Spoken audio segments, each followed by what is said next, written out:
જય સ્વામિનારાયણ. લક્ષ્મીવાડીમાં શ્રીજી મહારાજ વિરાજમાન છે. સમિયાણાઓ નખાયેલા છે.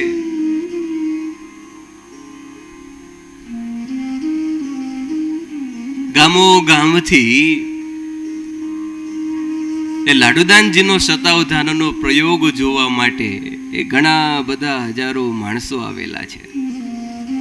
શ્રીજી મહારાજની બાજુમાં જ બીજી પાટ, એની ઉપર લાડુદાનજી મહાકવિ બેઠેલા છે. અનેક રાજ્યો જીતી અને હવે છેલ્લો એ શતાવધાનનો પ્રયોગ શરૂ છે.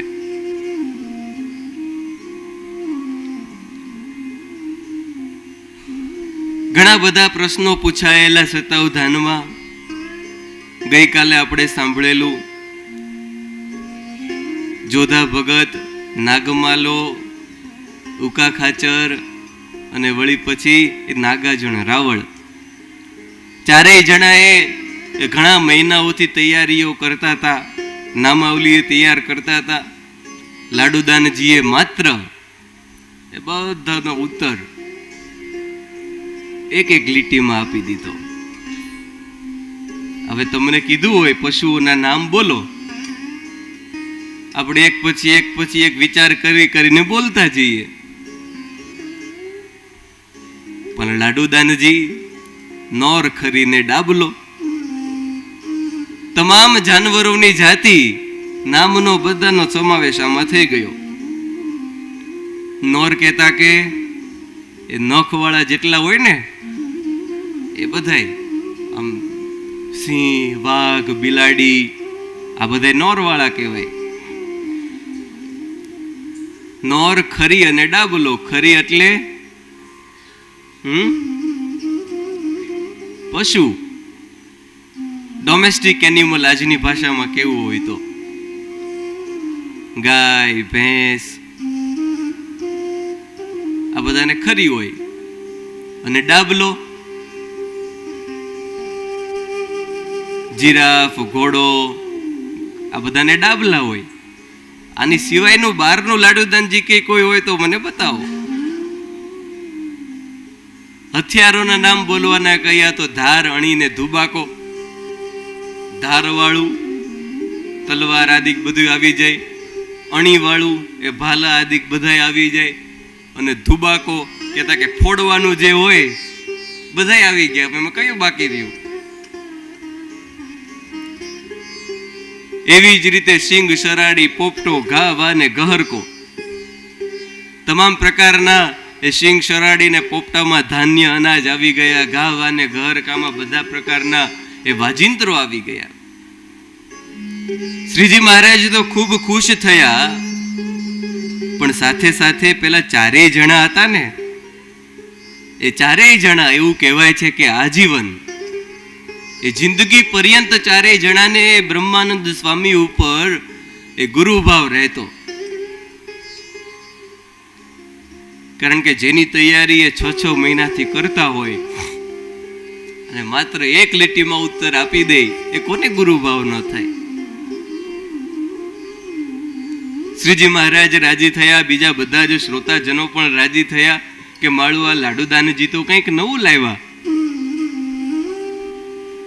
એ સભામાં ભાવનગરના રાજ્ય ખર્ચના ખાતા અધિકારી રાવ સાહેબ લક્ષ્મણરાવ પણ હાજર હતા. પોતે સંગીત સાહિત્યના ખૂબ મોટા અભ્યાસી. એ લક્ષ્મણરાવજીને થયું કે આ લાડુદાનજી ગુજરાતી અને હિન્દી ભાષા સિવાય બીજું કંઈ જાણતા હશે કે કેમ? પરીક્ષા માટે લાડુદાનજીને ભર સભામાં કહ્યું કે મહાકવિ શ્રી, એ તમે આ બધા કાવ્યો તો ગુજરાતી ને હિન્દીમાં સંભળાવ્યા, પણ હિન્દી સિવાય એ કોઈ એ અન્ય ભાષા સંભળાવો એ તો આનંદ થાય. હવે લાડુદાનજી એ મારવાડ દેશમાં પણ ઘણું બધું જાણતા હતા. વળી ગુજરાતી તો જાણતા જ હોય. ઉપરથી કચ્છમાં ભણી આવ્યા હતા એટલે કચ્છી ભાષા આવડતી હોય. અને વળી પાછું એ ઘણા રાજ્યોમાં ફરેલા અને બીજી ઘણી ભાષા લાડુદાનજીને આવડતી હતી. અને એમાં યાર લક્ષ્મણરાવજી પોતે મહારાષ્ટ્ર બાજુના હતા.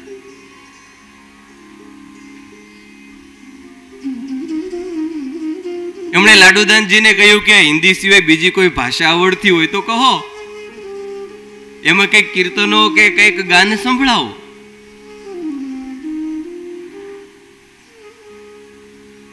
લાડુદાનજી પેલો પ્રવીણ સાગર નામનો ગ્રંથ એ ખૂબ એનો અભ્યાસ કરેલો લાડુદાનજીએ.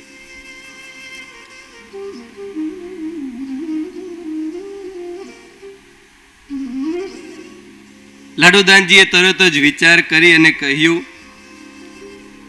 કે લક્ષ્મણરાવજી, હું એક કાવ્ય તમને સંભળાવું જે 6 ભાષામાં છે. આપણે એકવાર કથા કરેલી 5 ભાષાનું પ્રેમાનંદ સ્વામીનું કીર્તન, કદાચ યાદ હોય તો. 5 ભાષામાં પ્રેમાનંદ સ્વામીએ કીર્તન બનાવેલું બ્રહ્માનંદ સ્વામીને સંભળાવ્યું હશે. સાંભળીને બ્રહ્માનંદ સ્વામી ખીજાણા કે સ્વામી આવું તે કઈ કીર્તન હોય? મહારાજને સંભળાયું, મહારાજ ખૂબ રાજી થઈ ગયા. એક પછી એક મહારાજ ભેટની વસ્તુ આપતા હતા. પ્રેમાનંદ સ્વામી ના પાડતા જાય કે મહારાજ આ તો એ સોનેરી મંડિલ કહેવાય, એ હું ન રાખું, એ નહીં ને કોઈક આવીને હુમલો કરે. પછી કચ્છી ટોપી એક આપેલી મહારાજે. પ્રેમાનંદ સ્વામી એ લઈ અને બ્રહ્માનંદ સ્વામી પાસે ગયા અને કહ્યું કે જો એ તમે જે કીર્તન ઉપર મને ખીજાણા ને, આ મહારાજ એની ઉપર રાજી થઈ અને આ પ્રસાદીની ટોપી મહારાજે આપી. બ્રહ્માનંદ સ્વામી લાડુદાનજી આ બાજુ કહે કે લક્ષ્મણરાવજી, એ 6 ભાષાનું એક કીર્તન છે, 6 ભાષાનું એક કાવ્ય છે. હકીકતમાં છે એવું કે એક મોટા રાજાના કુંવરી બીમાર થયા. હવે મોટા રાજાના કુંવરી હોય એટલે દેશ દેશમાંથી એ બધા ખબર કાઢવા માટેની સખીઓ આવે, કઈ એક દેશના તો હોય નહીં. હમણાં ભાવનગરમાં અંબાણીએ કઈક પેલું ઓલું શું કહેવાય રિસેપ્શન પ્રી વેડિંગ કરેલું તો ખાલી ગુજરાતના થોડા હતા, આખા દુનિયાભરમાંથી આવેલા.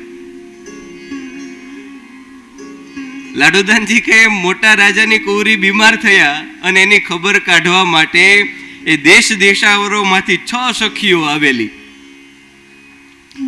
અને બધી જ સખીઓ પોતપોતાના દેશની ભાષામાં એ કુંવરીની બીમારી વિશે વાત પૂછે, એની ખબર પૂછે. એમ કહીને લાડુદાનજી કહે સાંભળો, એ સૌથી પહેલા એ ગુજરાતીની સખી જ એની ખબર પૂછે છે. કહે ગુજરાતી તારી પીડા તો કળાતી નથી, મનમાં મુંજાતી દિલે ડૂબળી દેખાતી છે. નાતી નથી, ખાતી નથી, ગીત મુખે ગાતી નથી, બોલતી લજાતી એ બાઘા જેવી તું જણાતી છે. રાતી રાણ જેવી હતી, દિશે સે સુકાતી જાતી, આખો રાતી રાતી તારી છાતી તાતી તાતી છે. પ્રવીણ પંકાતી તું તો ગુણીમાં ગણાતી, પણ ભાસે છે ભાંતિ જેવી એ ભ્રાંતિમાં ભમાતી છે. એ ગુજરાતી કવિ, એ ગુજરાતની સખી એ ગુજરાતીમાં પૂછે. વળી કચ્છની સાહેલી હોય તો એ કચ્છમાં પૂછે. સભર કરને સુણ ગાલ ભણી ભેણ મુંજી, મનમાં મુંજાય મુંજો ચોણનાય ખીલજો. દુઃખ તોજે ડીસી જીવ એ જડે લેજો દુઃખ ડીસે, મુલાજો મકર દર્દ ચઈ વીજ દિલજો. ખેણ પીણ મીંડે છંડી રાતડી રેવેજી વીઠી, નતોતી જણાજે મતલબ તો જે મિલજો. ચેત આડી અવરી પૂછો જ ભૂઈ કે કુઠાજી, કઈ ખબર પડી કે નહીં? હમણાં કોઈ કચ્છી બેઠું હોત તો એ અર્થ કરી દે તરત આનો. બધા આમ ગુજરાતીમાં તો કદાચ બધાને ખબર પડી ગઈ, પણ લાડુદાનજીએ આ કચ્છની ભાષા કહી હવે આ તો લાડુદાનજી અહીંયા આવી ગયેલા દાદા ખાચરના દરબારમાં, ત્યાં વળી કોઈ કચ્છી પણ નહીં. કોઈએ કહ્યું કે લાડુદાનજી આનો અર્થ પણ સંભળાવો. એ તો કઈક શાતા વળે. સભર કરને એ સુણ ગાળ ભલી મેણ મંજી. હે બેન, એ તું સભર કર, કહેતા કે ધીરજ રાખ. આ તારી બીમારી છે ને એ બધી જ જતી રહેશે. ખાલી તું મારી વાત સાંભળ, એ મનમાં મૂંઝાતી નહીં. હું તારી મશ્કરી નથી કરતી. તારું દુઃખ જોઈને મને દુઃખ થાય છે. આ ખાવું પીવું બધું એ તે મૂકી દીધું છે ને માત્ર રોયા કરશો. ખેણ પીણ મીંડે છંડી રાતડી રૂવેતી વીઠી. કહેતા કે ખાવું પીવું મૂકી, છંડી એટલે કે છોડી દીધું, રાતડી રૂવેતી વીઠી, અને આખી રાત તું એ રોવામાં કાઢશો. આ તારા ઉપર કોઈ મંત્ર તંત્રની મૂઠ તો નથી નાખીને? ચેત આડી અવરી પૂંસોજી ભૂઈકે કુઠાઈ, કોઈ મૂઠ તો નથી નાખીને તારી ઉપર? મહારાષ્ટ્રની સહેલી હતી, એ મહારાષ્ટ્રની સહેલી વળી પાછી એ મહારાષ્ટ્રમાં મરાઠી ભાષામાં પૂછે, પ્રવીણ મી તુજે તોડ પાહુના સંગાતી આતા, કુઠે ગેલી એ ફારબરી કાંતિ તુજ કાયાચી, ચાંગલી મુલિતા આતા કાંઈ આશા રોગ ઝાલા, આહે ગેતી હે વિચિત્ર ઈશ્વરાંચી માયાચી. હવે એમાં બધું ચી ચી ને એવું બધું ઘણું આવે મરાઠી ભાષામાં.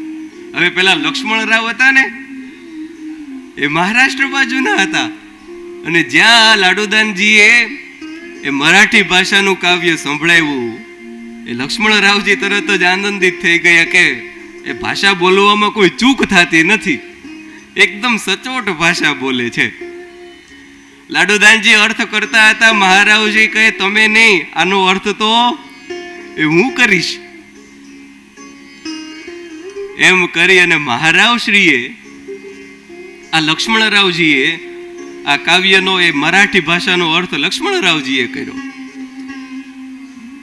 મારવાડની સખેલી તો મારવાડની ભાષામાં પૂછે, વળે પાછી એ અરબસ્તાનીની સહેલી આવી હોય તો એની ભાષામાં પૂછે, નૂરે આફતાબ મહાતાબ હો ચહેરા તેરા સિતારો ભી ચશ્મો બુલબુલ સી જબાન હૈ.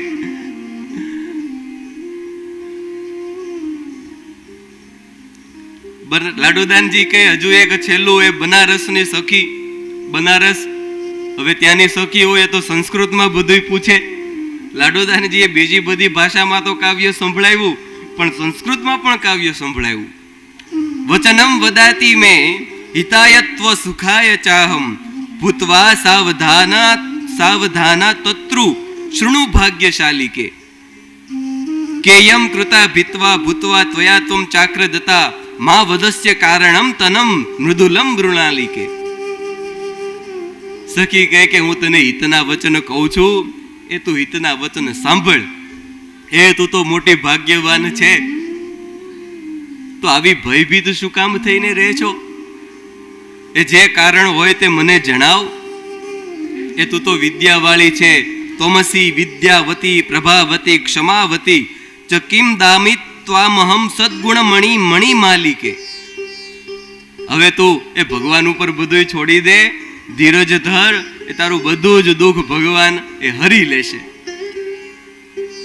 લાડુદાનજીએ આવી રીતે 6 ભાષામાં કાવ્ય સંભળાવ્યું. એ આખી સભા તો જય જયકાર કરવા લાગી, અને પેલા લક્ષ્મણ રાવ તો ખૂબ રાજી થઈ ગયા કે મારા પ્રશ્નનો જવાબ તો સચોટ આપી દીધો. આ પ્રશ્ન પૂરો થયો, આજુબાજુના ગામડામાંથી કોઈ ગઢવી આવેલા, એના મનમાં ઉર્મી આવી કે આપણે લાડુદાનજીને કંઈક પૂછીએ. ઊભા થયા, મહારાજને પ્રણામ કર્યા. મહારાજને કહ્યું, મહારાજ એ મારે પણ લાડુદાનજીને પૂછવું છે. મહારાજ હા પાડે. પેલા લાડુદાનજી કે હા કવિરાજ, પૂછો પૂછો. એ આજે તો મને એ મારા મહારાજનું બળ છે.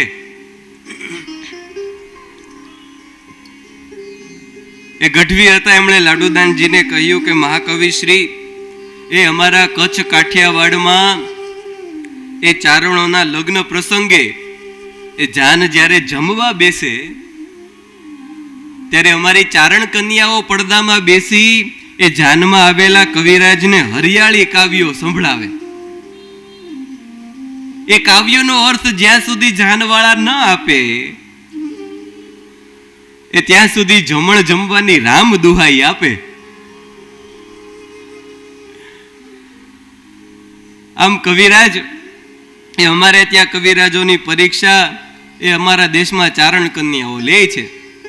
આપના દેશમાં કેવો રિવાજ હશે એ અમને ખ્યાલ નથી, એવું જાણતો નથી, પણ અમારા દેશના રિવાજ પ્રમાણે આપે હરિયાળી કાવ્યનો અર્થ ઉત્તર આપો એ તો હું સંભળાવું. હવે લાડુદાનજીને તો આવા કોઈ એ ગુઢાગતી કાવ્યો હોય તો એને તો મજા આવી જાય. હવે ગણિતનો કોઈ ખેરખા બાદશાહ હોય અને એને એ અઘરામાં અઘરો જેવો એ ગણિતનો સવાલ આપો ને એવો વધારે રાજી થાય. લાડુદાનજી તો આમાં ઘણા ખુશ થયા. લાડુદાનજી કે કવિરાજ, એ તમે મને હરિયાળી કાવ્યો જે તમારા છે સુખેથી સંભળાવો. તમે સાંભળજો, કદાચ અર્થ આવડે તો કહેજો પણ ખરા. તરત જ પેલા કવિ હતા એને હરિયાળી કાવ્યો સંભળાવ્યા. હું સમાણી હું જેવડી મૂઠમાં સમાય, સૂતા વખતે સાંભળે મને મોકલજે જો માય. હું સમાણી હું જેવડી મૂઠમાં સમાય, સૂતા વખતે સાંભળે મને મોકલજે જો માય. લાડુદાનજી કહે, અરે ભાઈ આ તો સાવ સહેલું છે. પહેલું તો હું સમાણી હું જેવડી. સમાણી અને જેવડી છે એનો મતલબ કે નારી જાતિ છે. અને હું સમાણી હું જેવડી એટલે એ મોટી તો હશે જ. મૂઠમાં સમાય અને વળી પાછું એક મુઠ્ઠીમાં સમાઈ જાય. હવે મુઠ્ઠીમાં સમાઈ જાય અને વળી પાછી નારી જાતિ એટલે કદાચ લાડુદાનજી કહે મુઠ્ઠીમાં સમાઈ જાય ને નારી જાતિ એટલે ઝીણા મલમલનું કાપડ હોવું જોઈએ. એ મલમલનું કાપડ હોય એ જ મૂઠમાં સમાય. અને વળી પાછું ત્રીજું, સૂતા વખતે સાંભળે મને મોકલજે માય. એ સૂતા વખતે તો શું સાંભળે? ઓઢવાનું. અને વળી પાછી સ્ત્રીલિંગ છે એટલે એ ચૂંદડી હોવી જોઈએ. લાડુદાનજી કહે ચૂંદડી આનો અર્થ થાય? પેલા ગઢવી કહે, હા કવિરાજ, એ તમે તો આનો ઉત્તર તો એક ક્ષણ વારમાં ઉત્તરે કરી દીધો અને વળી પાછો એનો અર્થ કરી દીધો. લાડુદાનજીને મજા આવી ગઈ. પેલા ગઢવીને કહે, કવિરાજ એ હજુ બીજા બે ચાર પૂછો. તરત જ પેલા કવિએ બીજું હરિયાળી કાવ્ય સંભળાયું. જળમાં બેઠી ઘર કરે જળમાં બેઠી નાય, જળમાં બેઠી ઘર કરે જળમાં બેઠી નાય, માથું કાપે નવ મરે આંખ ફોડે જીવ જાય. બોલો જી, તમારો વિષય છે. જળમાં બેઠી જળ કરે જળમાં બેઠી નાય, માથું કાપે નવ મરે આંખ ફોડે જીવ જાય. લાડુદાનજી તો સાંભળીને તરત જ હસવા લાગ્યા અને અર્થ કર્યો કે કવિરાજ એ આનો અર્થ શેરડી થાય. શેરડી. કારણ કે શેરડીને ખેડૂતો જળ ભરેલા એ ક્યારડામાં દાટે, જળમાં બેઠી ઘર કરે, વળી પાછું જળમાં બેઠી નાય. તેથી એ જળમાં ઘર કરીને રહે અને નિત્ય વળી પાછી જળમાં નાય. માથું કાપે નવ મરે, ધડથી કાપી નાખો એને તોય પાછી એ ઉગી નીકળે. માથું કાપે નવ મરે આંખ ફોડે જીવ જાય. પણ એની કાતળી પાસે જે એની આંખ કહેવાય એ આંખ કાઢી નાખો એટલે એ ઉગે નહીં. મહારાજે તાળી પાડવા માંડ્યા. બધા લાડુદાનજીનો ઉત્તર સાંભળી બીજા બધા પણ તાળીઓ પાડવા માંડ્યા. પેલા ગઢવી કહે કે હા કવિરાજ, એ તમે તો એકદમ સાચો અર્થ કહી દીધો, એનો જવાબ માત્ર એક પળમાં આપી દીધો. લાડુદાનજી કે હજુ પૂછો. પેલા કવિરાજ કહે, પિત્તળ પહેરે પદમણી હાલે ઝાકમ ઝાડ, વસવાયા ઘેર નીપજે સોહે રાજ દરબાર. પિત્તળ પેરે પદમણી હાલે ઝાકમ ઝાડ, વસવાયા ઘેર નીપજે સોહે રાજ દરબાર. લાડુદાનજીએ એનો ઉત્તર પણ એક ક્ષણવારમાં કરી દીધો કે આનો ઉત્તર તો રથવેલ છે. એ રથવેલના પૈડામાં એ પિત્તળની એ ઝાંઝો જડી હોય, તેથી એ જ્યારે ચાલે અને એ વખતે એ ઝગમગાટ કરતી ચાલતી જાય. હાલે ઝાકમ ઝાડ, વસવાયા ઘેર નીપજે, કહેતા કે સુતારને ઘેર એનો જન્મ થાય અને વળી પાછું સોહે રાજ દરબાર, કહેતા કે કોઈ રાજમાં એ દરબાર શ્રીને વળી પાછી એ ભેટમાં આપે. પડી પડી પણ ભાંગી નહીં, કટકા થયા છે ચાર, વગર પાંખે ઉડી ગઈ ચતુર કરો વિચાર. પડી પડી પણ ભાંગી નહીં, કટકા થયા છે ચાર, વગર પાંખે ઉડી ગઈ ચતુર કરો વિચાર. આનો વિચાર કરજો અને એનો ઉત્તર કાલે આપજો.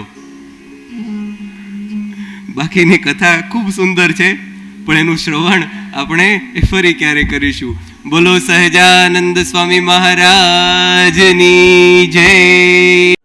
नमस्कार. अगर ये वीडियो आपको पसंद आया हो तो लाइक एंड शेयर करना न भूलें और बेल आइकॉन पर क्लिक करें. सब्सक्राइब जरूर करें सूरत गुरुकुल चैनल को. धन्यवाद. जय स्वामी नारायण.